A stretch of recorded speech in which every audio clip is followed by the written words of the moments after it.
Con il presidente di Confindustria Achille Carlini, settima edizione di Promo Autunno, una boccata d'ossigeno per le aziende del tessuto commerciale e soprattutto produttivo del Nord Sardegna. Assolutamente sì, e ormai è diventato un appuntamento davvero importante e ricorrente per il nostro territorio.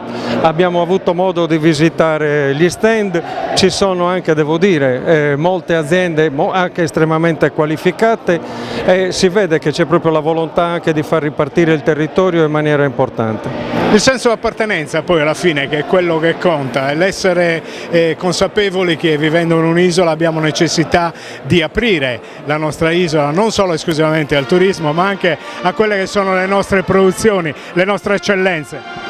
Ma qua abbiamo avuto modo di vedere, ripeto, come dicevo in precedenza, la presenza di importanti aziende del nostro territorio, alcune proprio di produzione, quindi non commercializzazione pura di prodotti provenienti dalla penisola, ma produzioni locali anche di livello molto importante.